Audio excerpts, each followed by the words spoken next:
So what I can do with AR, oh, there we go. What the engines are capable of doing, as well as just pushing the industry as a whole. One thing that's always important to me is finding those niche areas that kind of need to be fleshed out and figured out. And I really think a lot of people, when they look at AR, they only think the visuals. Everyone talks about the limited field of view and all this stuff. But what AR really has is the ability to get your attention in 360 degrees around you just by putting a piece of audio somewhere. And you can hear it because it's positional. And I can put a piece of sound 10 feet that way, and I can hear it calling out to me from over there. Sound was always one of those things that's been layered on after the fact. It's always been, I mean, how many times have you heard the Wilhelm scream, in your lives? So it's something that a lot of people don't think about, where they always think of visuals. Oh, we have to have the best explosions for this, but sound we can just toss in after and not worry about it. So I really think if we want augmented reality to be as powerful as it should be, we need to think of all of the senses that we can be tapping into, and audio is, I honestly think audio is one of our most powerful senses. It's more rooted in our neuroscience. We react to it faster than we do to visual stimuli. We have 360-degree awareness of it. So it's something that I encourage you all to really explore and experiment with. And with that, I will launch into my experiment, which is called Soundscape. And what Soundscape is it is my artistic tool that I'm using right now to play around with space and audio. And I'm slowly adding more and more to it as I have free time here and there at night. This is not my day job, so I do this at my night fun time. Once my son goes to bed. I have a 10-month-old, so I don't have a lot of free time. It's all backwards. All right, well, we'll just put this interface there. Okay. So I've been slowly trying to strip the interface down to make it something that's a little more manageable. It's still clunky, but I encourage you to come up and demo it upstairs, and you can walk through and kind of see what happens. So at its core, I have the ability to pick a color range, and each color range is associated with a different sound file. I can pick up and drop a new sound clip into space. As I get closer to it, it gets louder. As I get farther away, it gets quieter. Really simple, but allows you to do a lot of really fun and interesting things where you can start mixing between two different pieces. So I have in my left here, over here, I have that hi-hat. I have the whatever it is going on over here on my right. I can adjust ranges on things. I can set, I can do some pitch adjustment. Can really play with it, kind of like a theremin. Eventually, I will be adding in more effects and reverb and all that stuff. But what is really fun is the ability to just make a whole room that is reactive to you in sound. I just recently added in my ability to add in my trails here, which are really fun. So if I can then paint, and I can paint a sound line through the space here. So let me just see if this works. I'm just gonna walk this way with it here. Put this somewhere, put that right there on your head. So now we have, that sound is following that curve here. If you notice, there's this nice little glowing orb. That is my indicator of the closest point on the line to me. So that sound follows me around here. If I put it so that it goes on the left and the right of me, as I walk between it, I can hear it shift positions. So I can hear it go on my left ear, I can hear it go on my right ear. I can also have some fun with it, where once I have a line going, I can tell it to follow along it on its own. So I make that sound now float around the room, so it just follows that curve. If I want to extend the curve out, I can keep drawing and adding to it and make it come all the way back around the room, back over to here. I could put it behind the podium. I do have the occlusion in here. I turned it off just so it's easier to navigate for the stage here. But occlusion is possible in this. I just turned that whole layer off just for this. But yeah, the visuals will get occluded by geometry.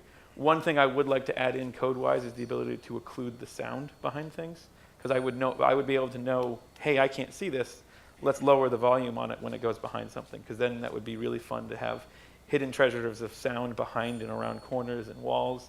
I would love to have the ability to take the positional data and the room scan data and add in a reverb in a really loud room, or dampen something down in a really tight room, because I could drop a node and I know the distance to all the walls and all that once I've mapped that space out.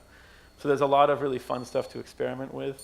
And again, at its core, it's still very, very simple. I've been trying to add in some extra little functions where I can add in sequencing. But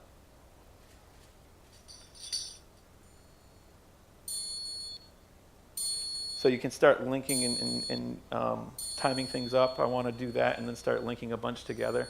I really want to make this into something where I can just come through and just paint audio into a space and really make a cool beat that exists there, and then take it to some type of artist, or say, hey, let's collaborate on something.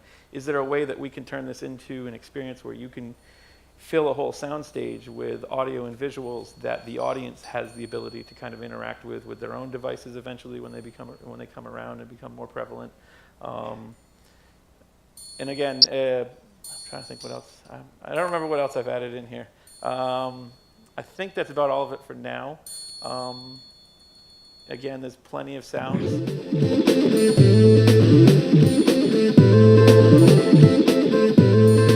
So I encourage you all to, as I walk really far away from the loud noise, again, I encourage you all to really experiment with sound. Come give this a try upstairs. It's really fun. It allows you to just free-form walk all the way around the whole stage here. So the idea being to just wander around your sound, wander around your experience, and just kind of get a sense of what's going on and what you can explore and see. So yeah, let me close this out. Does anyone have any questions, comments, or insight?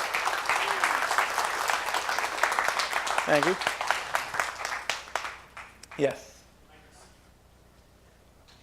Does this work? So you've put together a path that the sound can travel through. Mm-hmm. Have you found a way to anchor it to an object that's potentially movable so that through your VR you can hear when something's coming towards you? You could do something with Euphoria, maybe, with like a marker. Like you could do attaching it to your child. Attaching it to my child. Oh, trust me, I know when he's coming. He comes flying out. Yeah, you could probably do that. There's the ability. I have one of my applications I've run on here is using facial tracking to kind of map space, so I can time it. It's using Microsoft Cognitive Services, so I can fire an image about every. I could fire it fast if I paid for it. But for the cheap version, I can go about 5 every minute. So I could say, hey, I can track your face, know where it is in space, and put an object on it, for example, if I wanted to. And just using that going forward, yeah, you could use vision recognition to kind of map things to it. I kind of see this as something where. Yeah, it's like any type of input we could pull in to kind of have audio. Like with the trails, the next thing I'm going to apply to it is to have that trail affect an effect. So if I paint a sound here, I can paint out a curve that might go from a C sharp to a C minor and up. So I'm actually just painting a sound out in a wave, and really just kind of see where that goes. So I'm still playing with and experimenting with it. I'm not going anywhere super deep with it in terms of like vision tracking yet, because it's still more about the audio, but it was definitely something that eventually will be possible, yeah.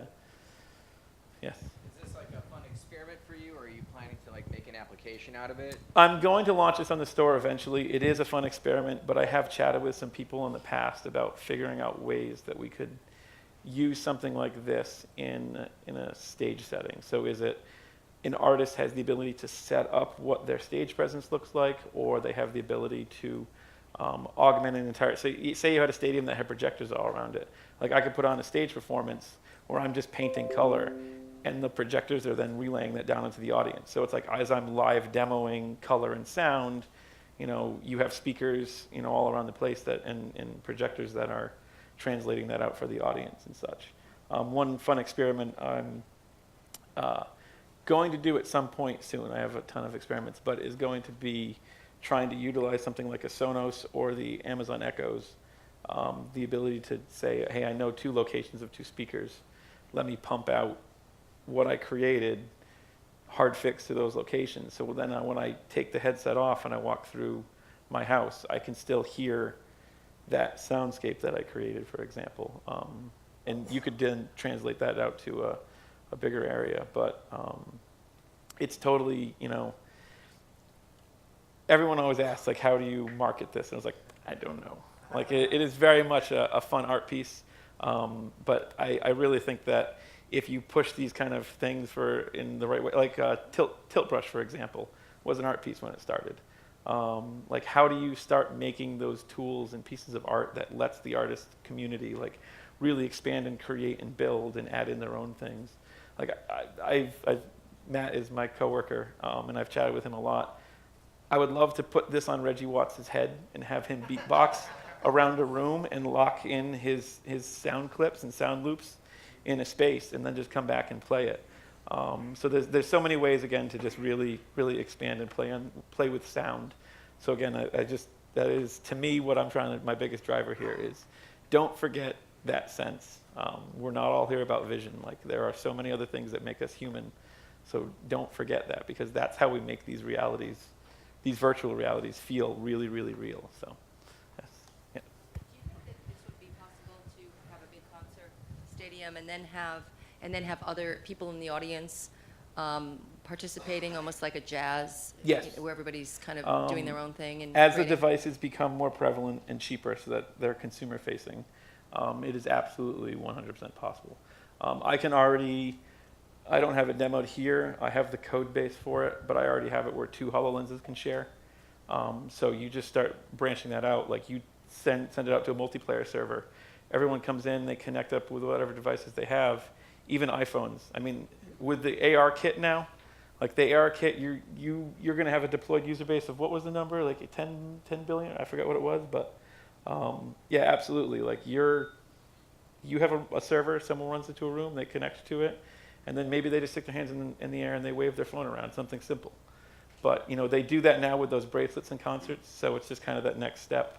And they're playing with the sound and affecting it, and then everyone feels like they're really part of that experience. So yeah, it has a lot of potential for that. Yeah. Anyone else? All right, thank you. Thank you, everybody.